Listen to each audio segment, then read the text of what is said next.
Boa noite, pessoal. É um prazer novamente estar aqui e muito obrigado pelos seus likes, por você curtir e ajudar o canal. Continuando a história do Brasil, nós vamos falar agora da Era Vargas, que começou em 1930 e foi até 1945. Foi o próprio Vargas que chamou a República, aquela República do Café com Leite, de República Velha, porque agora era uma nova república, assim diz Getúlio Vargas. Fala-se que houve um golpe em 1930, mas aquela comissão que garantia que era o candidato à eleição, aquela comissão era fraudulenta. Mas vamos largar para lá, vamos falar de Era Vargas, que ela dividiu em três partes. Primeiro, 1930 até 34, pode-se dizer que era um governo provisório. Apesar de 1932, os paulistas estavam revoltados com Getúlio Vargas, por quê? Ele tinha nomeado militares para todos os estados do Brasil. Ou seja, ele nomeou um interventor. Ou seja, não era São Paulo que estava no comando, mas sim um interventor nomeado por Getúlio Vargas. Então todos os estados, todos os governadores eram colocados por Getúlio Vargas. Incrível que pareça, isso não foi ruim, não. Isso era até bom. Porque com esse tanto de fraude que existe por aí, mas não estamos aqui para falar sobre isso, não. Mas os paulistas começaram a se revoltar em 1932 e teve uma guerra. Guerra essa que Minas Gerais lutou ao lado de Vargas, venceu. Mas São Paulo não recuou e queria uma Constituição. Presta atenção, nós tivemos a primeira Constituição do Brasil em 1824, mas o Brasil era coroa. Nós tivemos a segunda Constituição do Brasil em 1891, aí o Brasil já era república. Então agora São Paulo queria uma Constituição. Tinha acabado essa guerra entre o governo e o estado de São Paulo, que Minas lutou a favor de Getúlio Vargas e ganhou a guerra, mas os paulistas estavam revoltados, o interventor queria eleição. Então o que aconteceu? Getúlio Vargas aceitou uma nova Constituição e ela veio em 1934.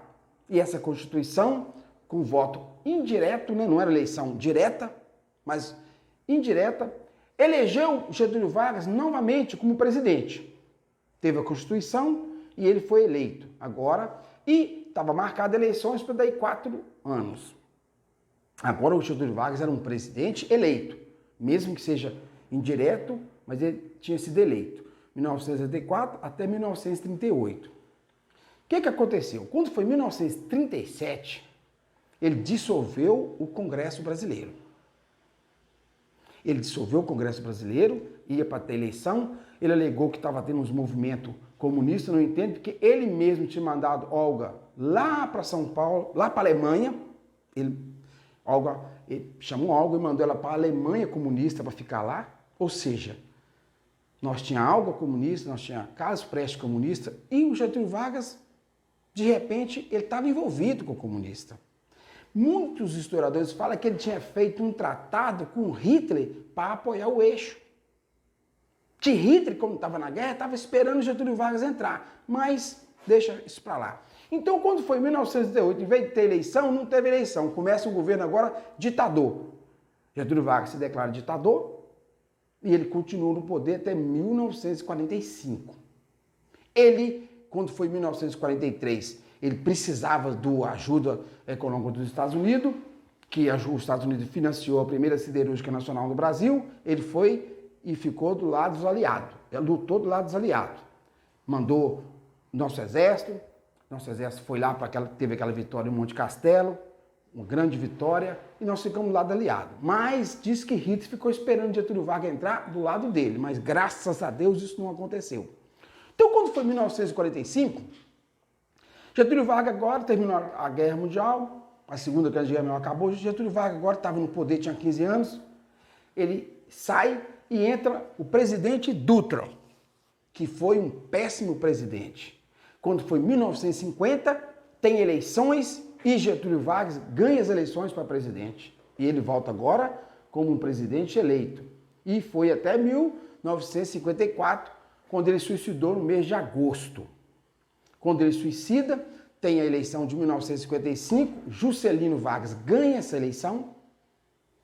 A UDN não queria deixar tomar posse, mas os militares falaram, Juscelino Kubitschek ganhou a eleição, vai tomar posse sim. Então ele toma posse em 1956.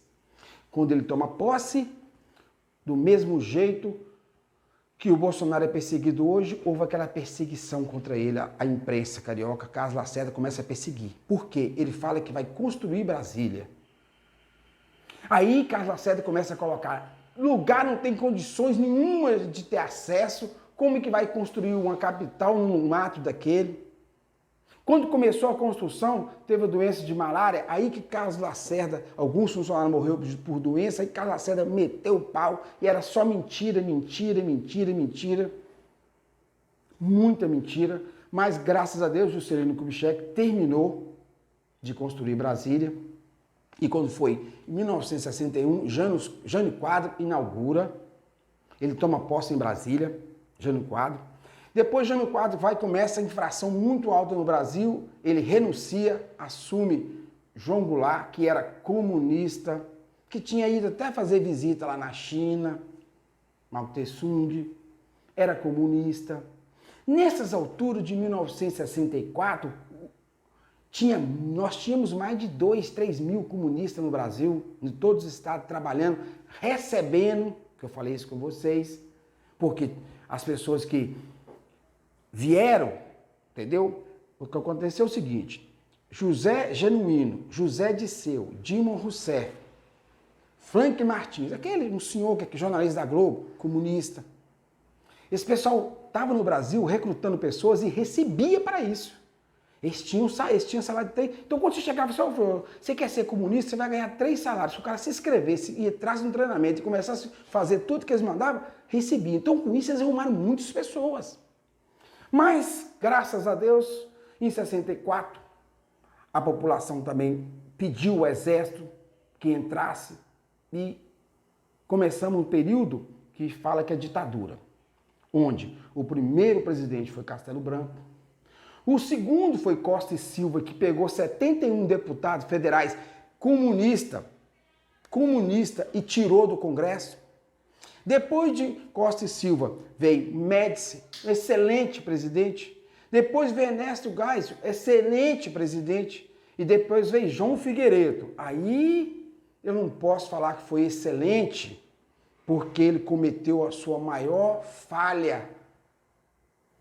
Ele atrapalhou todo um período militar que foi maravilhoso. O que ele fez? Ele deu anistia para Brizola, que era comunista.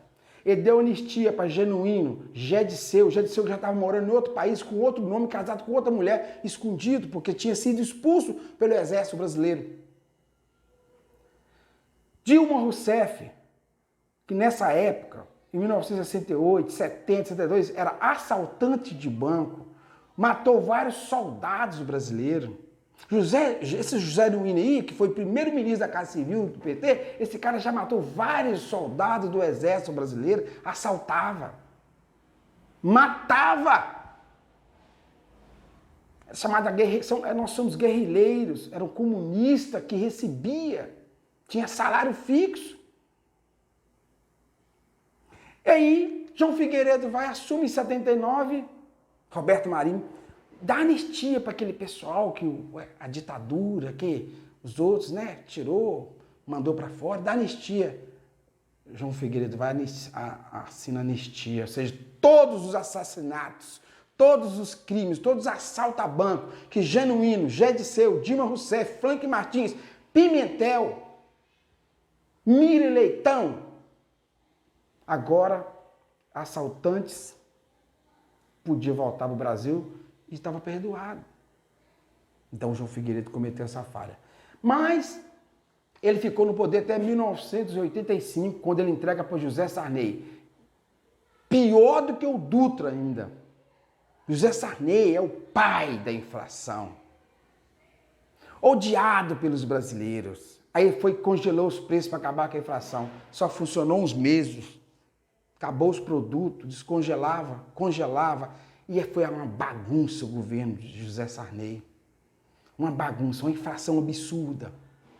Aí, quando foi em 1889, tem eleição, a Globo Lixo elege o seu candidato.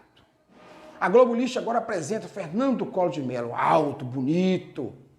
Tinha acabado com os marajás do Alagoas, mas a Globo não explicou para o povo brasileiro que ele acabou da família concorrente dele, porque os estados brasileiros eram governados por famílias. Então, ele tirou mesmo do Alagoas, do estado, aí foi governador, ele tirou, mas eram os colocados pela família concorrente. Os dele continuou. Fernando Collor de Mello vai assumir a presidência em 1990 e rouba todo o dinheiro do brasileiro. Ele faz um decreto, uma lei, onde todo mundo, ninguém podia tirar acima de 50. Todo mundo ficou naquele desespero, disse que estava acabando com a inflação. Ô gente, esse Collor levou pessoas a suicídio. Esse presidente Fernando Collor de Mello, que não sei como que o estado de Alagoas depois elegeu, depois de 10 anos, elegeu ele para ser senador. Esse cara acabou com o Brasil. Foi horrível. Se Sarney foi horrível, você não sabe mais quem mais foi horrível. Fernando Collor de Mello, candidato da Globo. Só que o Fernando Collor deu uma bobeira. A Globo colocava, mas a Globo também tirava. E quando a Globo colocou ele, foi lá e pediu 18 milhões de dólares o BNDES para construir o Projac. Fernando Collor quis dar uma de durão. Ô, gente, para você peitar a Globo, você tem que ser honesto, honrado, não ter sujeira. Ele era cheio de sujeira, cheio de corrupção, tentou peitar a Globo negando 18 milhões de dólares. A Globo tirou ele, teve um impeachment, a Globo tirou ele rapidamente. Um impeachment relâmpago. Em 92 assume o Itamar. O Itamar, ele foi um bom presidente, porque primeiro ele conseguiu implantar o Plano Real, que realmente acabou com a inflação. Foi o Itamar Franco, foi presidente 2 anos. E ele conseguiu acabar com a inflação com o Plano Real. E em 94, assume quem? Fernando Henrique Cardoso. Até agora, vocês podem observar que não tinha reeleição. Agora ele compra o Congresso e paga para ter reeleição. Então a reeleição começou com o Fernando Henrique, que ele comprou o Congresso. E ele fica no poder 8 anos.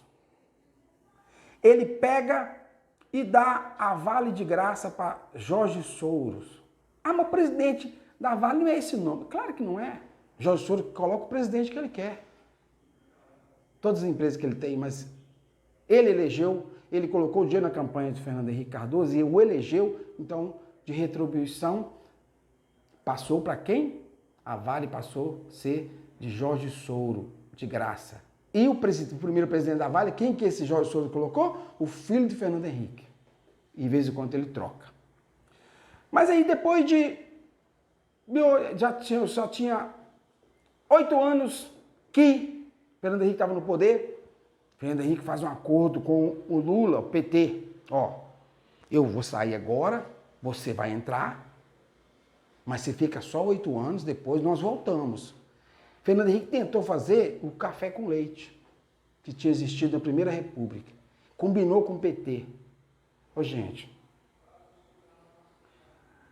o PSDB é um partido corrupto, mas em matéria de corrupção ninguém ganha do PT. Ninguém ganha do PT em corrupção. Lula assume e destrói o país.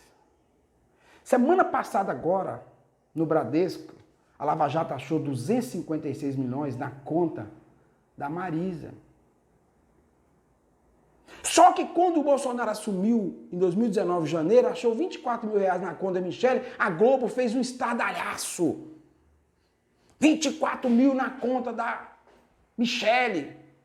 Mas a Globo agora sabe de 256 milhões na conta da Marisa. Que quando começou a Lava Jato, achou 12 milhões do Banco do Brasil, os advogados do Lula falaram que aquilo ali era ganhado com a Avon. Que a Marisa vendia a Avon. Mas e agora? E esses 256 milhões? O que o seu advogado Zanini vai falar? Pois é isso aí. Então, meu filho, ele vai e ganha. Primeiro, 2006 tem o mensalão do PT. Eu achei que o pessoal do Brasil ia abrir o olho, mas não abriu. Elege o Lula de novo.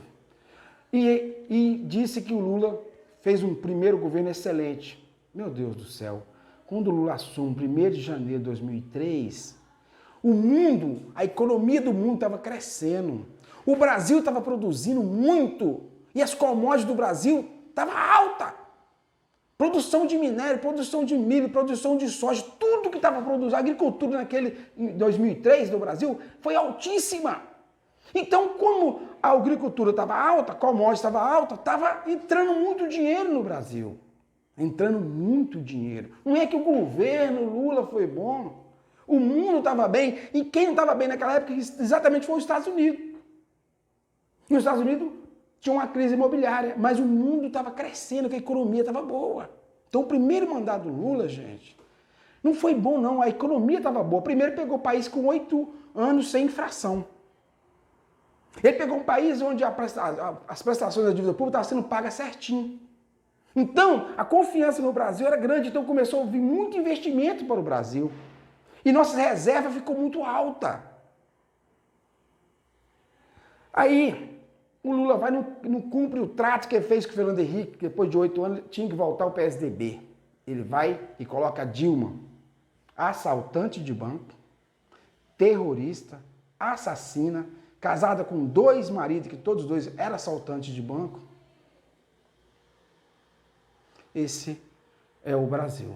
Como é que você pega e coloca na presidência o Lula que nunca tinha trabalhado? Ah, mas ele participou da greve de 1977. Participou da greve. Agora, pergunta os donos da montadora como é que ele fazia para acabar a greve. Era só pagar ele que acabava com a greve. E ele ganhava dinheiro sem trabalhar.